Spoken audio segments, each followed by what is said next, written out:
What's going on, guys? It's Jimmy here. Welcome to our daily show where we discuss everything going on here in our country that you need to know about here on a daily basis. We got some major stuff going on here today, and you're not going to believe it. Absolutely some crazy stuff here. Let's jump right in here. And thank you so much in advance for liking and sharing these videos with your friends here. Really helps out our channel. And again, it's completely free to do so. And if you haven't subscribed yet, make sure to subscribe so you don't miss out on new videos. Here we go. Some crazy stuff going on here. Check this out. Okay, so a Russian oligarch linked to Russian President Vladimir Putin has admitted that he interfered in U.S. elections and says they're going to continue doing so. Yeah, this just coming out here today from multiple different news sources. Something that we've kind of long feared or kind of maybe inside known. And now they have admitted. Yeah, so this guy better hope he's not still in Russia because they'll probably off him. Uh, or he'll just go missing one day or something. Who knows, right? But here's what he says, right? A Russian oligarch named Yevgeny Prigozhin, with ties to Russian President Vladimir Putin, said today that he interfered with U.S. elections despite past denials and vowed to do so again. He's nicknamed Putin's chef due to his catering contracts with the Russian government. Went back on repeated claims that he had not interfered with U.S. elections, saying he interfered surgically, saying, quote, "We have interfered and are interfering and will continue to interfere," said in the comments posted to social media on the eve of the new midterm elections. The Associated Press reported, quote, "Carefully, precisely, surgically, and in our own way."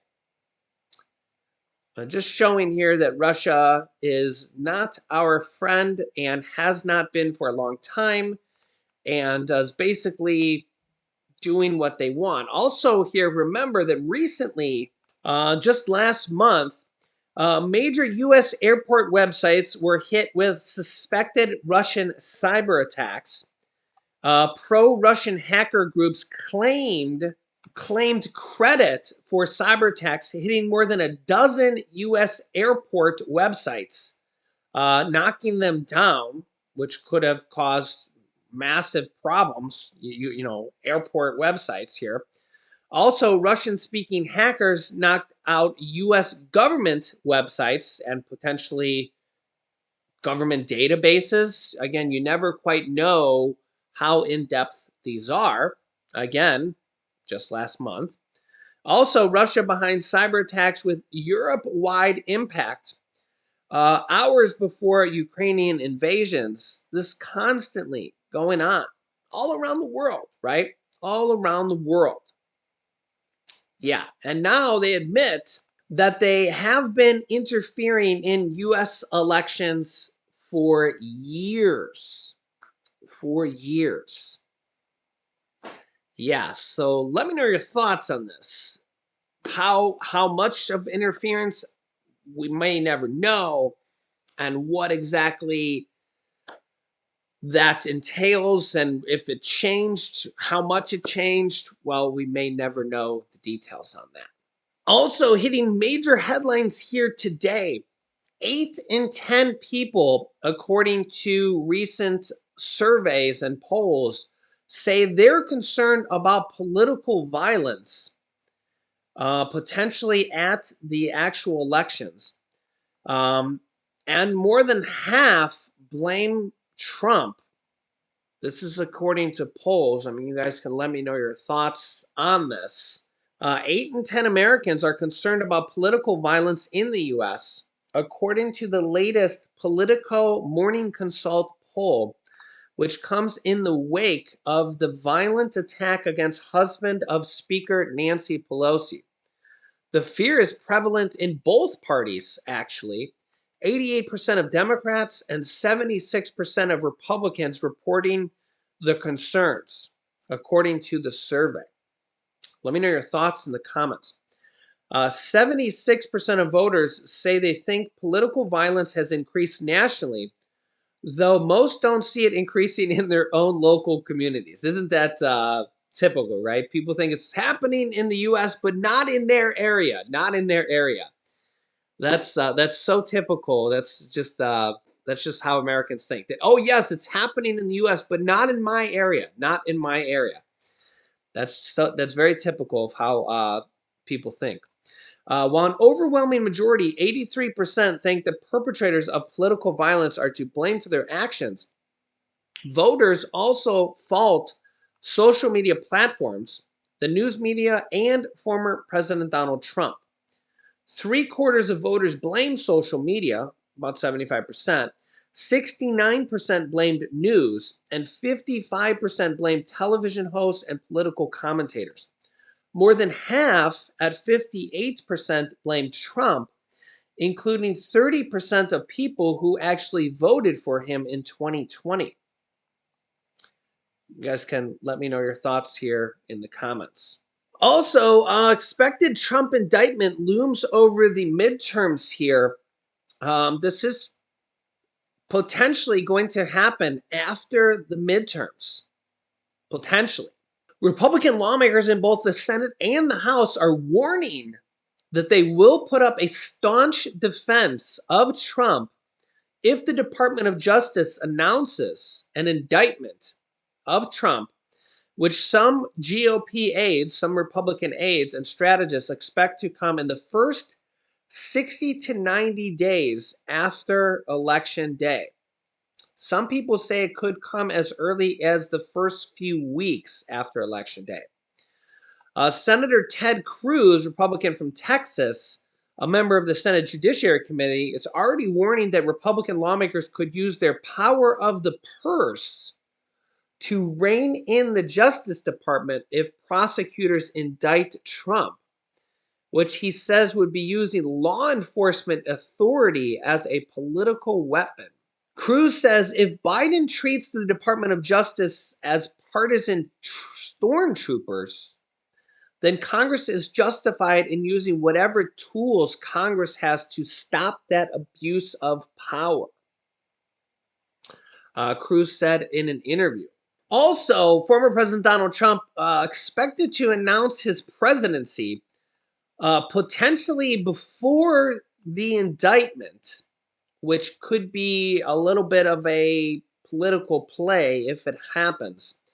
President Donald Trump said here at a rally in Iowa, his exact quote was, "I will very, very, very probably do it again.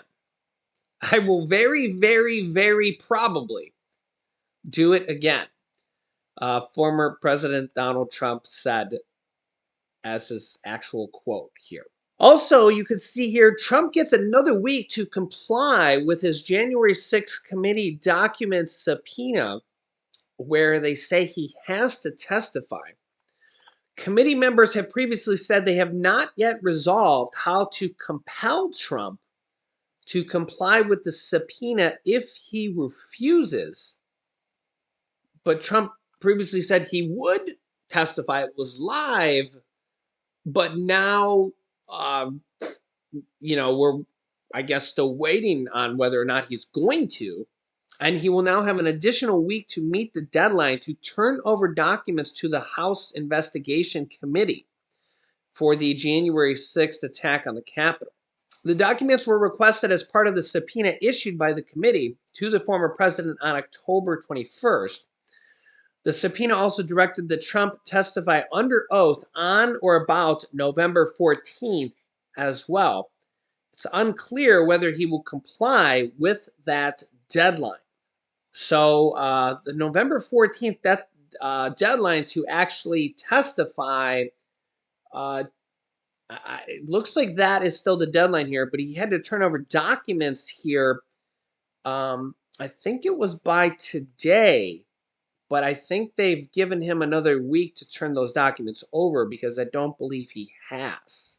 Also, some legal experts are saying that what Trump said here at a recent rally may have self-incriminated him.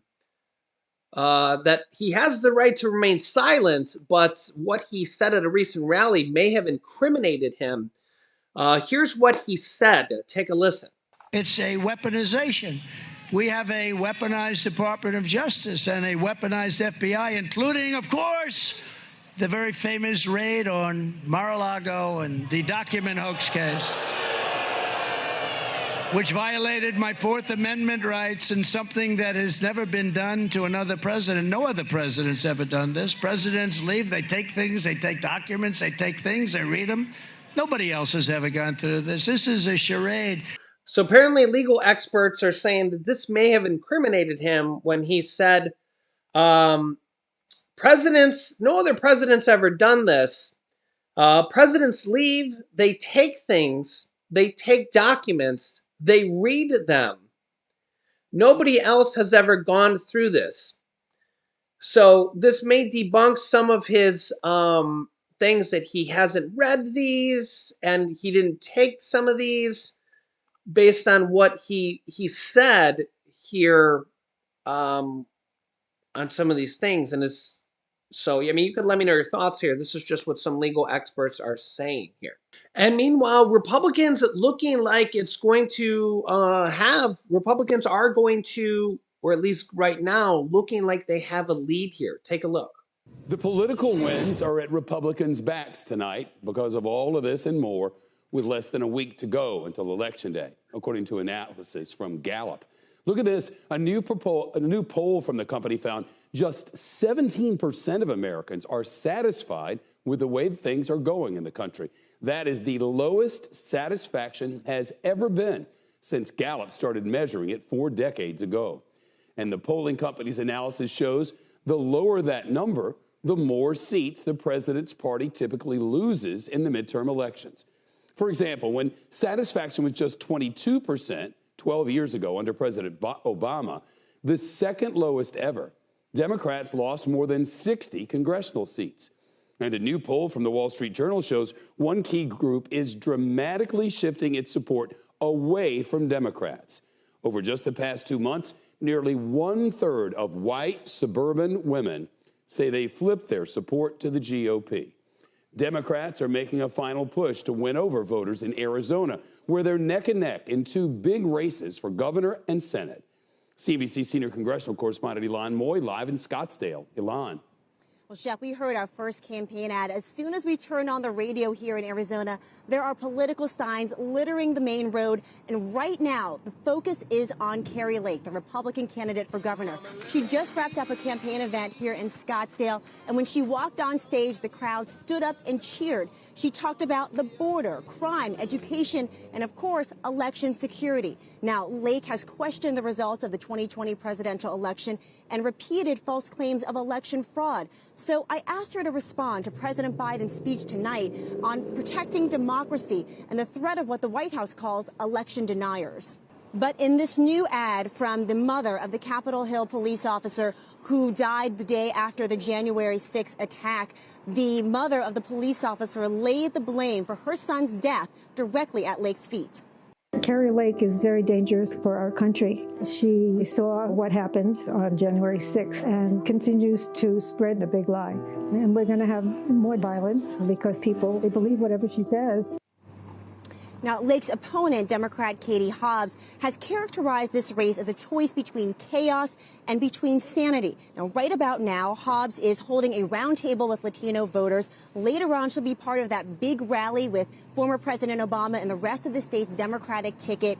The Democratic senator of Arizona, Mark Kelly, is locked in his own tight battle with Republican challenger Blake Masters. Now, Masters has also questioned the results of the 2020 presidential election, and he was at that campaign event with Lake. When Masters brought up President Obama, Shep, the crowd booed. Clearly, Arizona has become the epicenter of America's political divide.